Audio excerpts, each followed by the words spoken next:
Bonjour à chacune et bonjour à chacun, bienvenue dans votre émission. Aujourd'hui, j'ai à cœur de vous parler d'un texte qui, souvent, quand on le lit, laisse un petit détail de malaise, une petite incompréhension.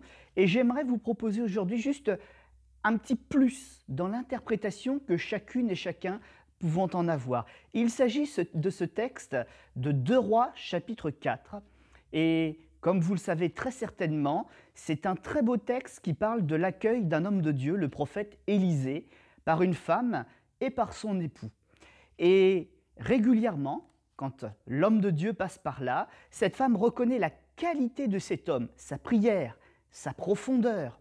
Elle l'accueille avec beaucoup de respect, tant et si bien qu'avec ce couple, à l'étage de leur maison, dans une chambre haute, ils vont créer pour lui une chambre. Et à chaque fois que cet homme viendra, il sera toujours le bienvenu. Le prophète, voyant cela, fait une promesse à cette femme. Cette femme ne lui a rien demandé, mais il y a un élan de cœur et il y a certainement aussi une parole de foi, un mot de Dieu, une parole de connaissance qui révèle un projet du Seigneur. Dans 1 an, quand je reviendrai à cette même période, tu auras un fils. Et ce qui nous interpelle, c'est que cette femme est dans la souffrance. Quand elle entend qu'elle aura un fils, elle réagit. Mais elle réagit négativement. Ce n'est pas de la joie qu'elle va donc avoir, mais une profonde tristesse. Ne me trompe pas.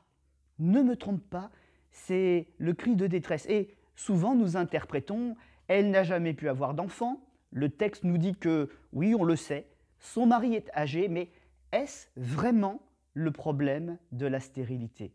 Car un peu plus loin, dans ce chapitre 4, eh bien, nous découvrons que cette femme ne dit pas qu'elle est stérile, et le texte ne dit pas qu'elle est stérile. Elle répond, et nous savons qu'elle n'a pas de fils. Peut-être donc qu'elle a eu des filles. Est-ce que sa crainte est donc basée sur le fait d'avoir un enfant tardivement ? Eh bien, quelques éléments nous permettent de penser que ce n'est pas ça le vrai problème.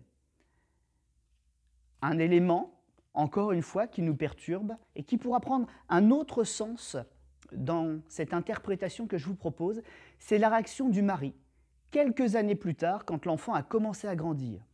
L'enfant est au champ avec son père, et puis il vient vers son père en lui disant « ma tête, il a mal ». Et nous voyons là un comportement qui semblerait bien indigne d'un père censé aimer son fils, qui plus est, un fils du miracle. Il demande à ce que l'enfant soit raccompagné auprès de sa mère, et il ne s'inquiète pas plus que cela du message de détresse, il continue son travail. Un peu après, donc, cette femme demandera à son mari la permission d'aller vers le prophète, et quand il lui demande ce qui se passe, elle lui répond comme nous répondons parfois quand nous sommes dans la douleur, mais que nous essayons d'aller un peu plus loin pour comprendre ce qui nous arrive et trouver une solution sans alerter tout le monde. Tout va bien. Et nous le savons, non, ça ne va pas bien. Le prophète voit cette femme arriver de loin et lui-même est étonné de ce que Dieu ne lui a pas révélé la situation. Que de confusion dans cette situation. Il envoie vers elle son serviteur, elle brave le serviteur, elle veut voir le prophète, elle a des comptes à lui demander. Il donne une consigne, envoie son serviteur vers l'enfant qui est étendu et très certainement déjà mort. Et puis, elle ne veut pas suivre le serviteur. Elle affronte le prophète et puis elle lui dit « c'est à toi que je resterai attaché ». Quelque part, on a l'impression qu'elle lui en veut. Et le prophète, très embarrassé, finira lui aussi par arriver auprès de l'enfant et il cherchera tous les signes de vie. Il plongera son regard dans son regard, voir s'il y a au plus profond une réaction, une compréhension de ce qui se passe, s'il n'y a pas une partie encore vivante dans cet enfant. Il se posera sur lui pour ressentir le plus infime des souffres, la plus intime des vibrations du cœur, des pulsations du cœur. Rien, aucune réaction. Le prophète est gêné. il descend. On le voit agité comme on l'a rarement vu agité. Le texte nous dit, il va de ci, il va de là. Il cherche si il n'y aurait pas une faute de la famille peut-être. Est-ce qu'il n'y aurait pas une idole cachée?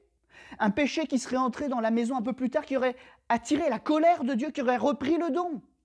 Et non, non, il n'y a rien, vraiment rien. Ce n'est pas un problème de la famille. Qu'est-ce qui peut donc bien y avoir? Le prophète remonte. Cela le ramène certainement à lui-même. C'est Dieu qui fait tout. Il reprend la même manœuvre, en criant à Dieu certainement au fond de son cœur, et le miracle se produit. Ce n'est pas l'homme qui produit, c'est Dieu qui le fait. Cette femme s'en prenait au prophète parce que c'est lui qui a demandé un fils pour cette femme. Elle lui a dit, t'ai-je demandé un fils? Non, c'était le prophète. Mais derrière tout cela, il n'y avait pas à avoir peur. Cette maladie, cette mort n'était pas définitive. Dieu avait donné un enfant pour que l'enfant vive et il produira une résurrection. Quand nous allons voir l'homme de Dieu, ne restons pas bloqués sur l'homme de Dieu. Dieu est derrière lui. Dieu est avec lui. Et quand il y a un exaucement, notamment un exaucement miraculeux, c'est toujours Dieu qui est aux commandes. Que notre foi ne défaille pas. Alors je parlais tout à l'heure d'une interprétation. Eh bien, comprenons ceci.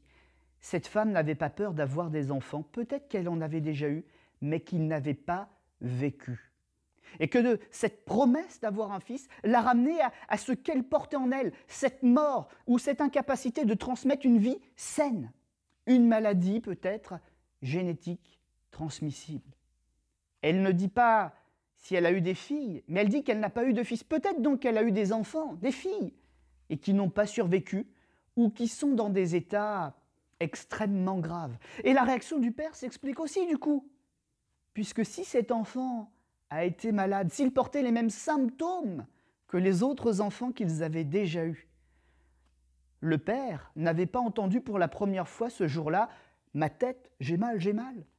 C'est une situation à laquelle il s'était habitué. Une fois, deux fois, trois fois, à tel point que les sentiments, la réaction vive, eh bien, était devenue une accoutumance et qu'il le renvoyait cette fois-ci comme les autres fois, besoin de repos, besoin de reprendre des forces, besoin de s'allonger. Et il n'a pas mesuré que c'était la dernière fois qu'il voyait son enfant, si ce n'est qu'il y avait une grâce et un miracle de Dieu. La Bible nous dit que quand Dieu fait un don, il ne s'en repent jamais, et que quand c'est Dieu qui bénit, la bénédiction n'est suivie d'aucun chagrin. Peut-être y a-t-il quelqu'un qui a peur d'une promesse que Dieu lui a faite. Peut-être y a-t-il quelqu'un qui est dans la souffrance parce que Dieu agit et que la situation semble prendre une situation tout à fait désespérée.